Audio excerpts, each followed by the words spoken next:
Araka ny fotoanany fanomezana tobokilasy toboko vavy tafaraka eto sika amin'ny takarivany alakamisy ity atolotra ny arahaba ary manasanao zay anaraka ny fampalalambo voatra amin'ny farany maromaro indray ny vaovao izay fampizarantsika amin'ny takariva ity ankoatra ny sehatra politika izay sina fanokevitra samihafa ny sehatra ny zavakanto ihany koa dia hoentina amintsika isany amin'izany ny fiatrehana ny fiaretatory tetsy amin'ny lapan'ny kolosaina sy ny fanatanjahantena mamasina noho ny fahalasany ilay mpanakanto malagasy Régis Gizavo ny tontolon'ny fampianarana ihany koa ary ny sehatra ny fitsarana dia samy nazahoana akom-baovao ihany koa fa ny sehatra politika aloha no etsika isantarana ny fotoana amin'ity takariva ity nitondra ny fahitany raharaham-pirenena amin'izao fotoana izao ny antoko politika Mapar elaela izy ireo sy naneho hevitra ankoatra ny fiomanana amin'ny fifidianana nitondra ny fahitany makasika ireo tranga sosialy samihafa izay mampikaikaiky ihany mponina ihany koa ny avy amin'ity antoko ity. Tapitra ny 20 janoary 2024 ny fotoam-piasan'ny filoham-pirenena ary tokony totosaina amin'ny 2024 ny fifidianana filoham-pirenena hoy ny Mapar. Saingy eritaona mialohan'ny fifidianana mahita ny Mapar fa tsy mandeha ny raharaham-pirenena. Zay aloha zany mahita hoe mikorotana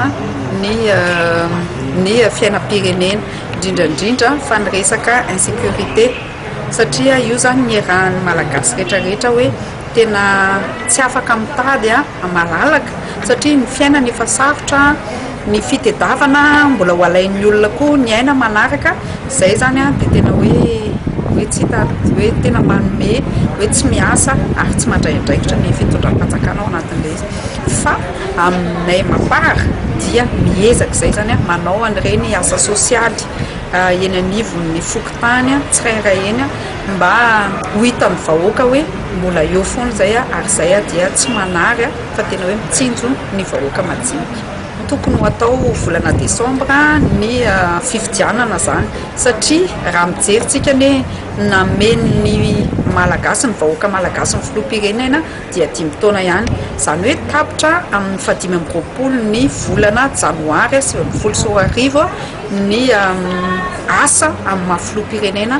ny filoha ankehitriny ka noho izany zany zahay ninona dia zay dia manaja ary manaraka ny lalam-panorenana ary raha ohatra ka ny lalam-panorenana jerena dia tokony amin'io 2024 no atao ny fifidianana. Ny Mapar dia manamafy fa andray anjara amin'ny fifidianana amin'ny 2024 na dia mbola tsy voafaritra aza ny daty anatotosana ny fifidianana efa samy miomana amin'ny fiatrehana izany ireo hery politika eto amin'ny firenena.